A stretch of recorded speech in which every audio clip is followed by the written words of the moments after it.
the game. I didn't tell Simon about my conversation with Lena. We wouldn't have gotten any work done. He'd be laughing so hard. Instead, we spent what time he had left drawing up the last page of the jet fighter plans from my memory. And then we were done. There was no more reason for Simon to stay. "This is a swell piece of work, Michael," Simon told me, apparently not feeling any of the ache I was feeling at his imminent departure. He bundled up the pages we had worked on together and tied a leather string around them. "It's an incredible coup. I came to take pictures, and I'll be going back with full-blown schematics. They'll be waiting to pin a medal on you when you get back to England." Sad as I was, I liked the thought of that. Michael O'Shaughnessy, decorated Irish spy. My mother and father joined us. "I've set the staff to cleaning the silverware," Ma whispered, locking the door to Da's study behind her. "That should keep them busy for a time." "They have to be suspicious of all our locked-door family meetings," Da said. "It'll all be over tonight," Ma said. "It's all arranged," she told Simon. She spread a map out on Da's desk.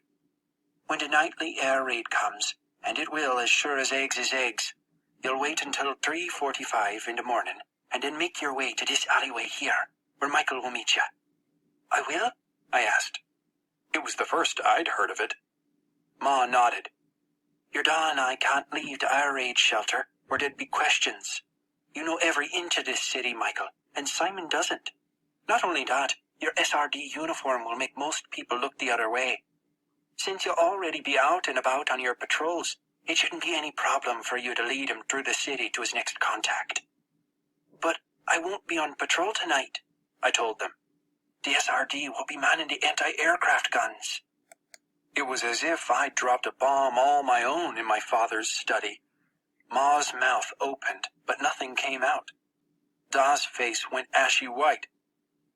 "Good Lord, Michael," Simon whispered. "You can't be serious. That's a death sentence, and you're 13-year-old boys." I didn't know what to say. I didn't have any choice in the matter. None of us did. "Do you think you can still get away?" Ma finally asked. "It wouldn't be for all night. Just long enough to get Simon to Friedrichstrasse." I think so." "Sure. Yes," I said. It made sense that Simon's escape would take place during an air raid. Almost everybody else would be hiding underground or have other things to worry about. "I'm sorry, but are we just going to gloss over the fact that Michael is now a target for Allied bombers?" Da asked, looking upset. "We can't worry about that right now," Ma said. "Can't worry about that right now," Da said. "Our son might as well be on the front lines fighting for Hitler. It's become too dangerous here for him and for us. Someone else without a family can take my place as ambassador." I started to protest that I could handle it, but Da cut me off with a stern shake of his head. "No, it's time for us to go back to Dublin." "We have to get Simon out of Berlin first," Ma said, ending the argument for the moment. She pointed to the map. "Michael, you'll take him here, to this corner on Friedrichstrasse. That's where you'll hand Simon off to one of my agents.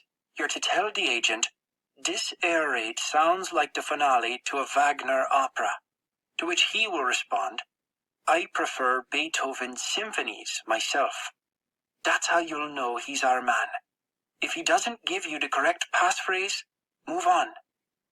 I nodded, practicing the words in my head. "Where will he take Simon?" I asked. "It's best you not know that," Ma said. "The man you're to meet will be the first of my network to ferry him out of the country, but by no means the last. Just do your part, and the network will see to the rest. God willing, Simon will be back in London by St. Patrick's Day." "Where I'll raise a pint of Guinness and sing the Irish national anthem in your honor," Simon told us with a wry smile. "Now, where are you on this assassination business? Any clue to who they're targeting?" "We're narrowing it down to a list of targets. An American businessman visiting Portugal, a French resistance fighter in Algiers, a member of the Danish monarchy, Ma said. But it's all speculation at this point. We haven't got a solid shred of evidence one way or another. But Davin and I will deal with that. She nodded at my father and then looked back at Simon. The first order of business is getting you out of here. And then, Da said firmly, we will talk about how we get ourselves out of here. X marks the spot. Air raid sirens screamed. Berliners ran for bomb shelters. Giant searchlights clicked on, buzzing as they warmed up.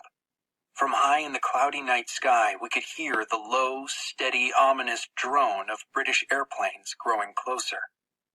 And I, along with my SRD troops, stood right in the middle of the street, waiting to shoot them down with an anti-aircraft gun.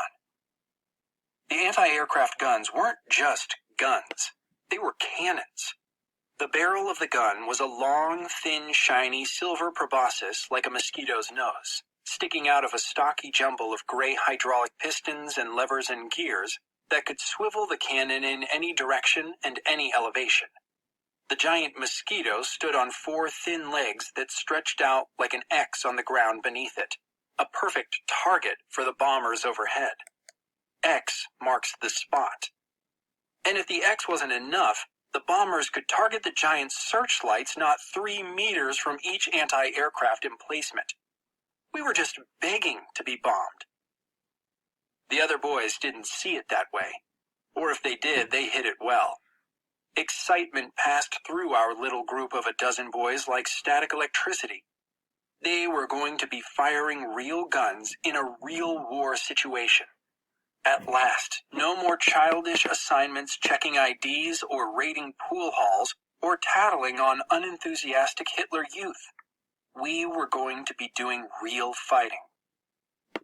The thooms of exploding British bombs began, and we heard the pock, pock, pock of the AA guns beginning to fire on the far side of the city. Our searchlights swept the sky. Black dots of death rained down, and white streaks of death shot up. The once-a-night aerial fistfight between Great Britain and Nazi Germany. I was one of the boys assigned to run the artillery shells from the storage crate to the gun. Ours was one of the 88s, the cannons that shot enormous 88mm shells that looked like bullets made for a giant's rifle. The shells were 2 feet long and weighed more than 20 pounds each. The other boys and I had to constantly run back and forth, each of us carrying one in our arms, and hand them off to the boys who fed them into the metal insect's butt. More boys ran the radar machine that helped find the planes in the cloudy skies, and others worked the controls to aim the gun and fire. Fritz and Max were on the team that fired.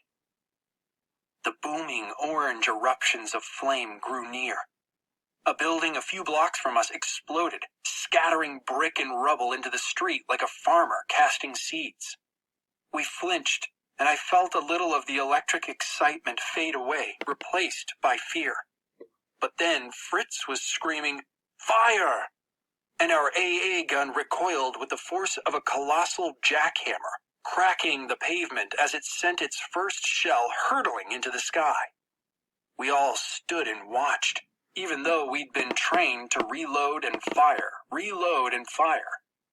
In what seemed like slow motion, the tracer round arced high into the clouds and detonated with a distant boom between the hundreds of bomber planes flying by. We hadn't hit a thing. "Reload! Reload!" Fritz cried, and we fell back onto the routine we'd been trained for. Grab a shell from the crate, haul it to the gun, load it, aim it, shoot it. Grab a shell from the crate, haul it to the gun, load it, aim it, shoot it. The routine had been easy to follow in the training session in broad daylight with no planes droning overhead, no bombs whistling as they fell on you. A building across the street detonated suddenly, showering us with wooden splinters and bits of masonry. I ducked and put a hand to my helmet to keep it in place as a piece of metal shrapnel pinged off it. The explosion was so loud my ears rang, and I saw instead of heard Fritz calling for another round. all about us, the air was filled with dark black smoke that smelled like gunpowder and ash. I glanced at my watch. 3:15. I had to keep an eye on the time. I had to be at the rendezvous at exactly 3:45 to take Simon across the city to the next agent in Ma's network. I hefted another cartridge and turned to take it to the gun when the other boys erupted in a cheer. I blinked and looked up at the strobing night sky. A bomber plummeted from the clouds, trailing fire and smoke. We had actually shot down a British airplane.